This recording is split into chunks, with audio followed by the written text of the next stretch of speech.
Thank you very much. Thanks so much for inviting me here to talk today about public data and public involvement.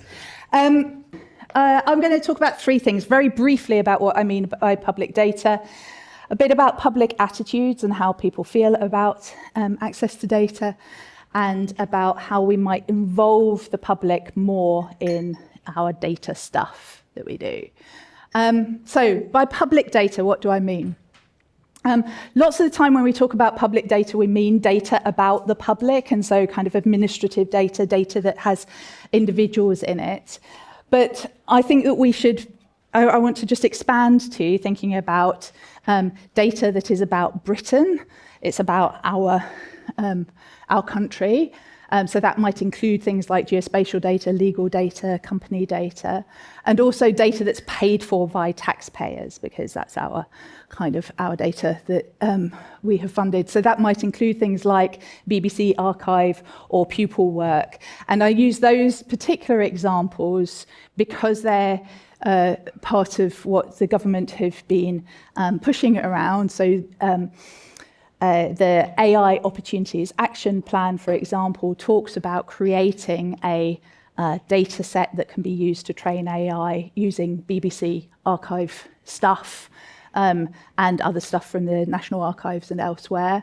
And the government is currently funding putting together data sets of pupil work to be able to train AI models. So I think we should include all of that in our conception of what public data means. But the big thing that I just wanted to put over is that public data is not necessarily personal data. And so we often get sucked into just focusing on the personal data bits, particularly when it comes to public attitudes and how the public feels about it. But actually, we should think more broadly. It's not only personal data. Okay, just wanted to get that out of the way before going into talking about public attitudes. Why should we care about what the public thinks about using data? Well, there's a big answer to that, which is democracy. That it's because we operate in a society where the public should have a say over the way in which our society works. But there are also some more practical kinds of reasons why we should care about that. This is the negative set of reasons. So when people do not feel comfortable with the way in which data is being used, they can withdraw consent for that data being accessed, particularly, and they have the right to do so because it's personal data. And of course, that affects data quality, affects its generalizability. They can also avoid public services altogether if they're worried about they're worried about how information that they give to their doctor might be reused by the benefits system, for example. They might not go to the doctor and be as forthcoming about what they're experiencing as they would otherwise. Or you get people who are worried about their kids going to school because they're worried about how a Home Office might react to that, for example. And that affects public health and well-being. So we don't want people to be avoiding using public services because they're worried about data being collected about them.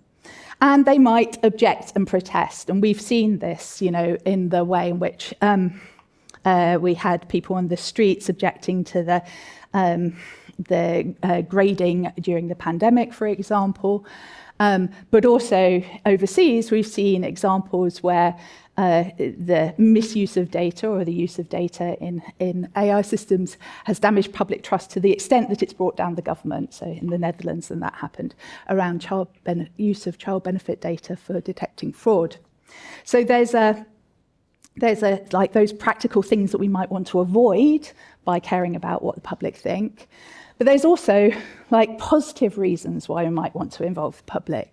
If we involve the public in creating data systems and AI and digital services, then we get better quality data from them. They might actually want to provide information that gives a fuller, rounded picture. You might understand better what it is that really is important to them, and that improves predictive power of the kinds of systems that you build.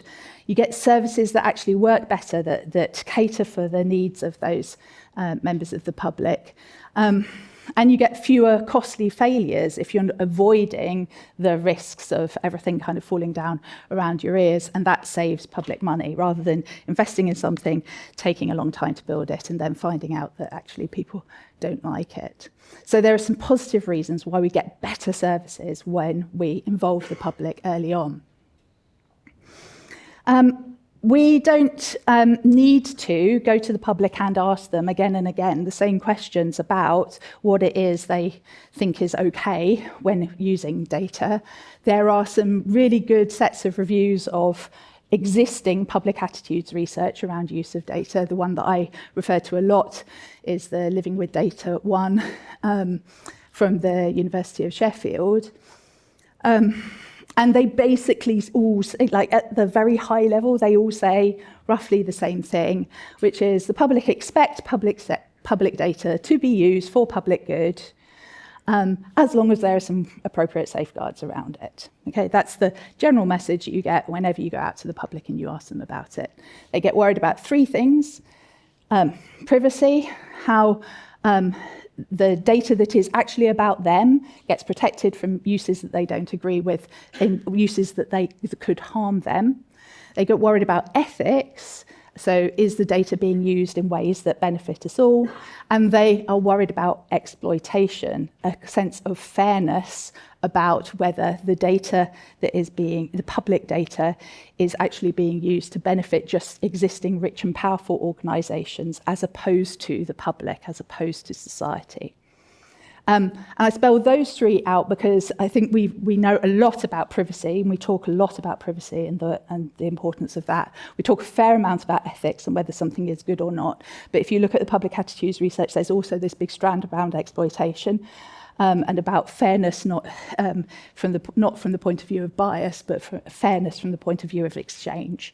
Who gets the benefit?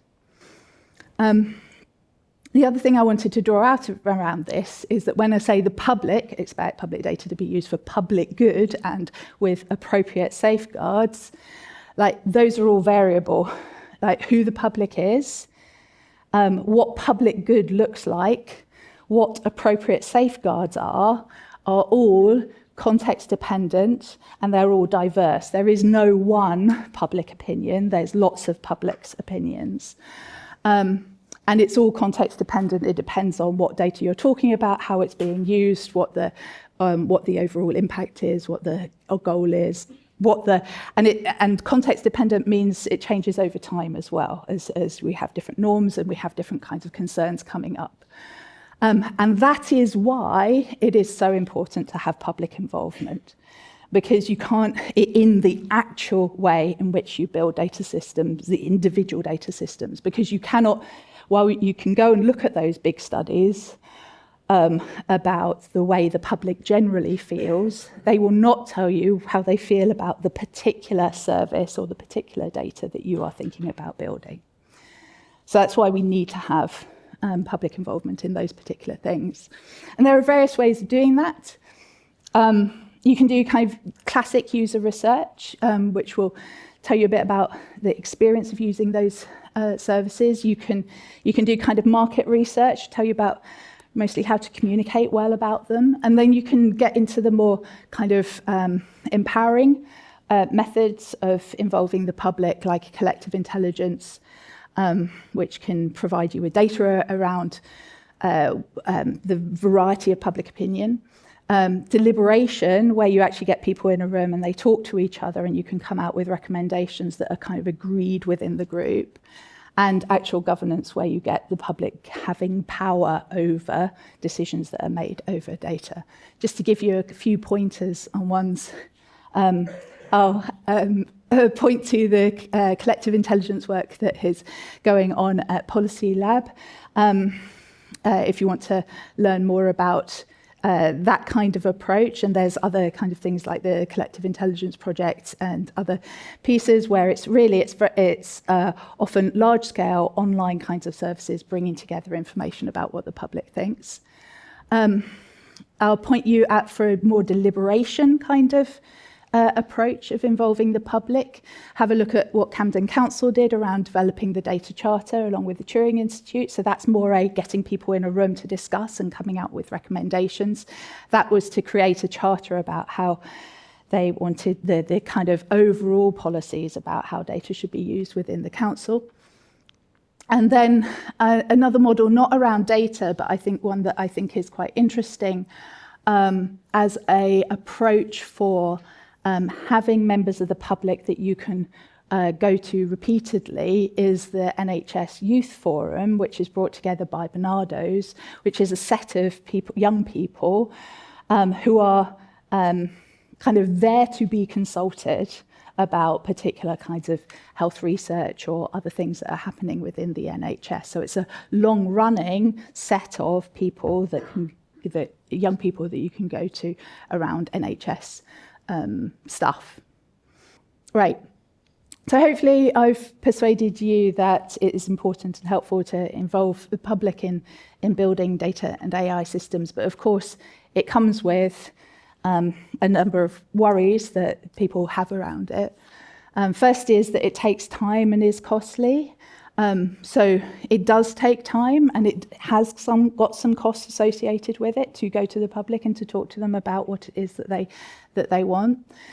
People, secondly, worry about representation and legitimacy. So often in these kinds of exercises, and particularly deliberations, you'll be getting a small number of people in a room. The larger the rooms you have, the more costly it is. So often you're talking about small numbers of people that are supposed to represent a larger group of people, and you get worries about legitimacy from those smaller groups.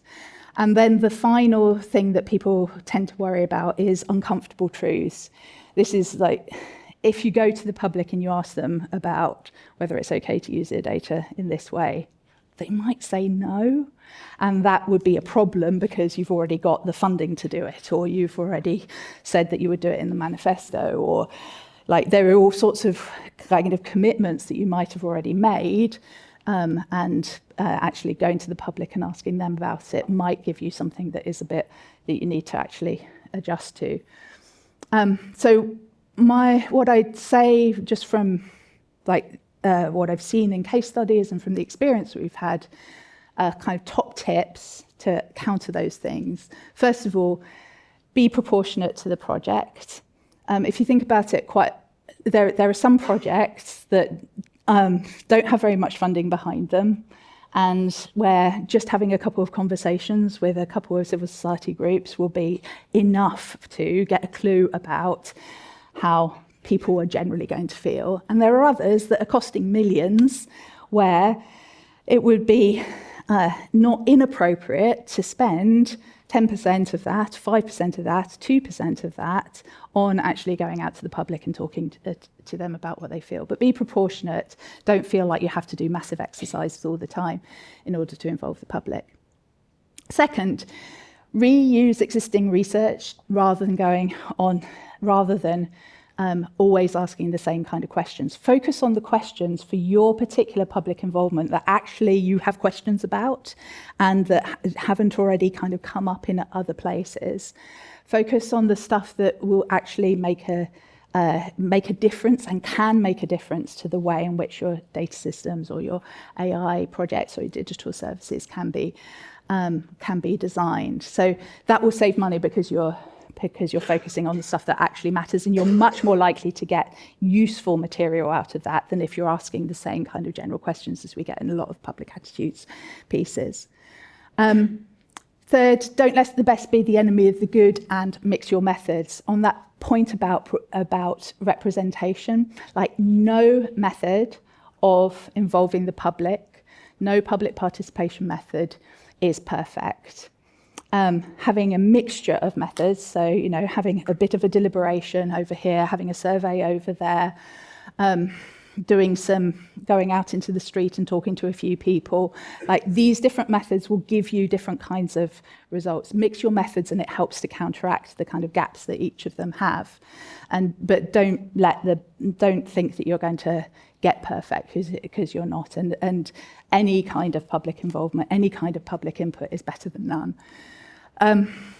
If you do need to prioritise, which you probably need to, prioritise the people who are most likely, you think, to be harmed. So that might be people in minority communities, might be vulnerable people, might be children. It depends on your situation and what you're doing. Focus on them. If you design for them, you are much more likely to design for what everybody else needs as well.